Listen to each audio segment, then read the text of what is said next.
आश्रम के सभी बच्चे जब दूसरे कामों में लगे होते थे तो एक बच्चा एक कोने में बैठा चुपचाप अपने आप में खोया रहता था। वो अक्सर किसी से ज्यादा बात नहीं करता था। आश्रम की सभी जिम्मेदारियां पूरी करने के बाद जहां सभी बच्चे पूरे दिन की घटनाओं की चर्चा करने लगते, वहीं पर वो शांत रहने वाला बच्चा एक बरगद के पेड़ के नीचे बैठकर ध्यान करने लगता। सभी बच्चों को आश्चर्य होता था क्योंकि उसका कोई दोस्त नहीं था। वो अक्सर आश्रम में अकेला ही घूमता रहता था। ये देखकर उसके गुरु को बड़ी प्रसन्नता होती थी। उसे लगता था कि कोई तो है आश्रम में जो मौन यानी कि चुप रहने की ताकत को समझता है, उसके महत्व को समझता है। आश्रम के बारे में जब भी कोई जरूरी निर्णय लेना होता वो उसकी राय जरूर लिया करते थे, लेकिन यही बात गुरुजी के एक दूसरे शिष्य को बड़ी खटकती थी। वो गुरुजी का प्रिय शिष्य बनना चाहता था, इसीलिए वो गुरुजी के सामने दूसरे बच्चों के कामों में कुछ न कुछ कमियां निकालता रहता था, जिससे गुरुजी उसे महान समझने लग जाएं। अक्सर वो अपनी जिम्मेदारियां पूरी तरह से निभाने का दिखावा भी करता, चाहे उससे कोई सलाह ना भी मांगे, लेकिन फिर भी वो उन्हें अपनी सलाह देता रहता था। वो बहुत वाचाल शिष्य था और आश्रम के दूसरे सभी बच्चों में बहुत प्रसिद्ध भी था, क्योंकि वो सबसे हंसी मजाक करता रहता था, उनसे दिन भर बातें करता रहता था। इसीलिए उसकी सबसे दोस्ती हो गई थी। लेकिन जब आश्रम के गुरु उसकी राय न लेकर दूसरे बच्चे की राय लेते थे तो ये बात उसे बड़ी खटकती थी। उसे ये लगता था कि वो उस दूसरे बच्चे से ज्यादा बुद्धिमान है, लेकिन गुरुजी फिर भी उसकी तरफदारी करते हैं। ऐसा नहीं था कि गुरुजी को उस वाचाल शिष्य के स्वभाव के बारे में पता नहीं था, लेकिन गुरुजी उसे अपने तरीके से सीख देना चाहते थे, ताकि उसकी ज्यादा बोलने की आदत, दिखावा करने की आदत, दूसरों में कमियां निकालने की आदत हमेशा हमेशा के लिए खत्म हो जाए और वो मौन रहकर ध्यान की गहराइयों को छू पाए। असल में हर सच्चे गुरु की यही इच्छा होती है। वो किसी तरीके से उस वाचाल शिष्य को एहसास कराना चाहते थे कि चुप रहने से ही उस असीम सत्य को जाना जा सकता है। उस विराट का एहसास चुप होकर ही किया जा सकता है। एक दिन गुरुजी को एक तरीका सूझा। उन्होंने आश्रम के सभी बच्चों को अपने पास बुलाया और कहा कि मैं तुम सभी को दो दो हिस्सों में बांटकर अलग अलग गांव में भिक्षा मांगने के लिए भेज रहा हूं, और जो भी दो बच्चे सबसे ज्यादा भिक्षा मांग कर लाएंगे उन दोनों को आश्रम की सभी जिम्मेदारियां निभाने का मौका दिया जाएगा। अपनी बात जारी रखते हुए गुरुजी ने बताया कि भिक्षा मांगने से हमारा अहंकार खत्म होता है, इसीलिए हर शिष्य पूरे मन से भिक्षा मांगे। कोई भी इस काम को औपचारिकता में ना ले, वरना तो वो अपने जीवन का बहुत बड़ा ज्ञान खो देंगे। आश्रम के गुरुजी ने जानबूझकर वाचाल शिष्य और चुप रहने वाले शिष्य की जोड़ी बना दी। वाचाल शिष्य के मन में सिर्फ एक ही बात चल रही थी कि इस बार उसे मौका मिला है और इस बार वो गुरुजी को दिखा देगा कि वो चुप रहने वाले शिष्य से कितना ज्यादा प्रतिभावान है।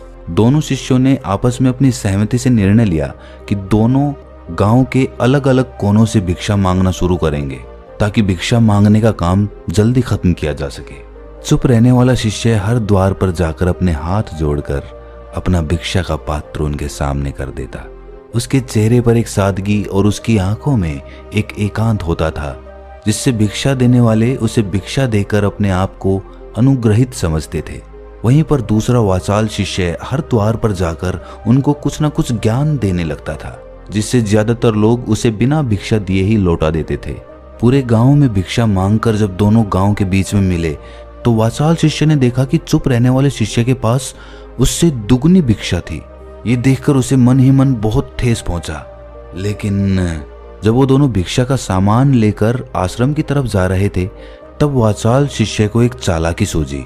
उसने चुप रहने वाले शिष्य से कहा कि हमें अपनी भिक्षा एक ही थैले में डाल लेनी चाहिए। गुरुजी ने हम दोनों को एक साथ भिक्षा लाने के लिए कहा था। चुप रहने वाले शिष्य ने बिना कुछ बोले अपनी सारी भिक्षा उसके थैले में डाल दी। वाचाल शिष्य मन ही मन बहुत खुश हो रहा था कि अब गुरुजी को ये पता नहीं चलेगा कि ज्यादा भिक्षा हम में से किसने मांगी। उसे लग रहा था कि गुरुजी मुझे इससे कम प्रतिभावान समझेंगे, इसीलिए उसने ये तरकीब लगाई। सभी शिष्यों के आने के बाद संध्या के समय जब सभी की भिक्षा तोली गई तो इन दोनों शिष्यों की भिक्षा सबसे ज्यादा निकली। गुरुजी ने इन दोनों का अभिवादन करते हुए आश्रम के सभी बच्चों के सामने उनकी पीठ थपथपाते हुए उन्हें मुबारकबाद दी और कहा कि मैं आश्रम का कार्यभार तुम दोनों को नहीं सौंप सकता, इससे आपसी मतभेद होने का खतरा रहता है। इसीलिए तुम दोनों में से जो ज्यादा भिक्षा लेकर आया है, आश्रम की जिम्मेदारी उसे ही सौंपी जाएगी। जब उन्होंने उनसे पूछा कि तुम में से ज्यादा भिक्षा कौन मांग कर लाया था, तो वाचाल शिष्य ने कहा कि गुरुजी, मैं इससे दुगनी भिक्षा मांग कर लाया था, लेकिन मुझसे एक गलती हो गई कि मैंने वो दोनों भिक्षा एक ही थैले में डाल ली। मुझे नहीं पता था कि आप ऐसा निर्णय लेने वाले हैं, वरना तो मैं अपनी भिक्षा का थैला अलग ही रखता। इस पर गुरुजी ने चुप रहने वाले शिष्य से पूछा कि क्या तुम इसकी बात से सहमत हो? क्या तुम इससे कम भिक्षा लेकर आए थे? ये सुनकर चुप रहने वाले शिष्य ने कहा कि गुरुजी, मेरे पास ऐसा कोई साधन नहीं है जिससे मैं ये साबित कर पाऊं कि मैं इससे ज्यादा भिक्षा लेकर आया था। असल में ये उल्टा बोल रहा है। दुगनी भिक्षा मैं लेकर आया था, ये मुझसे आधी भिक्षा लेकर आया था और इसी ने ही मुझसे भिक्षा एक थैले में डालने की बात कही थी। आश्रम से कुछ दूरी पर एक पहाड़ी थी जिसके पीछे सूरज अभी अभी संध्या के समय ढल रहा था। गुरुजी को तो पता था कि सच कौन बोल रहा है, लेकिन बाकी बच्चों के सामने सच साबित करने के लिए उन्होंने उन दोनों से एक सवाल पूछा कि पीछे पहाड़ी पर तुम्हें क्या दिखाई दे रहा है? ये सुनकर वाचाल शिष्य झट से बोल पड़ा कि गुरुजी, पहाड़ी के पीछे सूरज अपना रंग बिखेर रहा है, आसमान में लालिमा छाई हुई है, ये बहुत ही सुंदर दृश्य है। वो तो और भी बहुत कुछ कहना चाहता था, लेकिन गुरुजी ने उसे चुप करते हुए दूसरे शिष्य से जवाब जानने के लिए जब उसकी तरफ देखा तो उसकी आंखों में आंसू भरे हुए थे। श्रद्धा, भक्ति और प्रेम से उसकी आंखें भर आई थीं। गुरुजी को उससे पूछने की जरूरत ही नहीं पड़ी। गुरुजी ने सभी बच्चों को संबोधित करते हुए कहा कि मैंने सवाल किया था कि पहाड़ी के पीछे तुम्हें क्या दिखाई दे रहा है। ज्यादातर लोगों को यही दिखाई देगा कि ये एक बहुत सुंदर दृश्य है, लेकिन मजे की बात यह है कि सुंदरता बोलकर नहीं बताई जा सकती, उसे महसूस किया जा सकता है और सामने वाला उस सुंदरता को आपकी आंखों में देख पाता है। चुप रहने वाले शिष्य की तरफ इशारा करते हुए गुरुजी ने कहा कि असल में सुंदरता इसी बच्चे ने देखी है, दूसरे बच्चे ने सिर्फ सुंदरता की व्याख्या की है, लेकिन इसने वास्तविकता में उस सुंदरता को महसूस किया है। अपने आप को ऊंचा दिखाने की सभी कोशिशें नाकाम होती देख वाचाल शिष्य वहीं पर फूट फूट कर रोने लगा।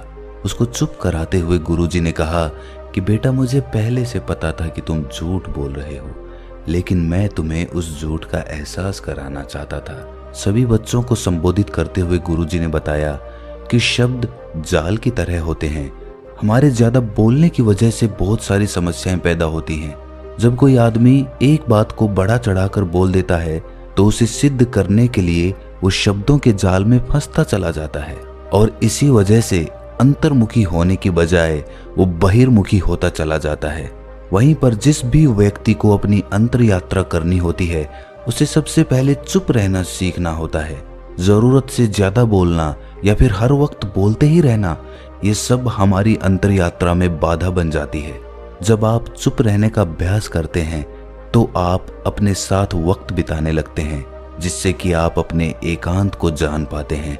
और एक बार अगर मन में एकांत स्थापित हो जाए तो आपकी आंखों में, आपके चेहरे पर वो सादगी, वो एकांत, वो स्पष्टता की झलक, सब कुछ सामने नजर आने लगता है। कुछ साबित करने को नहीं रह जाता, कुछ बताने को नहीं रह जाता, सब कुछ आंखों में देखा जा सकता है। चुप रहने वाले शिष्य की तरफ इशारा करते हुए गुरुजी ने कहा कि अभी जो दृश्य इस बच्चे ने देखा वो ज्यादा बोलने वाला आदमी कभी नहीं देख पाएगा। वो अपनी बुद्धि से तर्क वितर्क करता रहेगा कि उसे क्या क्या दिखाई दे रहा है, लेकिन उसमें से वो महसूस कुछ भी नहीं कर पाएगा। उसे दिखाई दे जाएंगे पहाड़, सूरज या फिर उसकी लालिमा, लेकिन उस सुंदरता को, उस विराट को, उस अद्वैत को वो कभी नहीं देख पाएगा। अगर चुप रहने की कला सीखनी है तो तुम्हें सबसे पहले एक बात ध्यान रखनी होगी कि तुम्हें किसी को भी प्रभावित करने की कोशिश नहीं करनी है।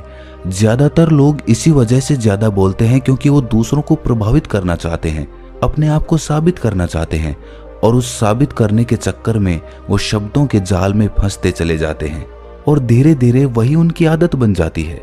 अगर कोई व्यक्ति दूसरों को प्रभावित करना चाहता है तो वो कितने लोगों को प्रभावित कर पाएगा? उसकी ये भूख बढ़ती जाएगी और वो इस संसार में सभी को कभी भी प्रभावित नहीं कर पाएगा। इसीलिए ये समझने की बात होती है कि बहिर्मुखी होने की बजाय हम अंतर्मुखी होकर अपने आप को समझ सकते हैं। अपनी बातों को खत्म करते हुए गुरुजी ने अपना आखिरी संदेश दिया। उन्होंने बताया कि अगर कोई व्यक्ति ज्यादा समय तक चुप नहीं रह सकता तो उसे थोड़े समय से अभ्यास करना चाहिए, दृढ़ संकल्प लेकर किसी व्रत की भांति दिन में कुछ समय या फिर हफ्ते में कुछ समय या फिर एक दिन चुप रहने का अभ्यास जरूर किया जाना चाहिए। इससे हमारी चुप रहने की आदत धीरे धीरे खुद ब खुद पनपने लगती है, क्योंकि एक बार जब हम चुप रहने लगते हैं तो हमें चुप रहने का आनंद पता चल जाता है। उसके बाद हमें प्रयास नहीं करना पड़ता, बल्कि हमारा मन आनंद की तरफ अपने आप बढ़ता चला जाता है। चुप रहने की कला सीखने के बाद आपकी बुद्धिमानी और आपकी स्पष्टता दोनों में बहुत ज्यादा फायदा होगा। वास्तविकता में जिसे दर्शन कहते हैं वो मौन रहकर ही किया जा सकता है। इसके बाद सभी बच्चों से कुछ समय चुप रहने का संकल्प लेकर गुरुजी ने अपनी बात खत्म कर दी और सभी बच्चे रात्रि का भोजन करने के लिए एक साथ भोजन कक्ष में पहुंच गए। तो दोस्तों, कैसी लगी ये कहानी आपको कमेंट सेक्शन में ज़रूर बताना, और अच्छी लगी तो इस चैनल को सब्सक्राइब ज़रूर कर लेना। तो मिलते हैं किसी अगली कहानी में, तब तक के लिए अपना ख्याल रखें।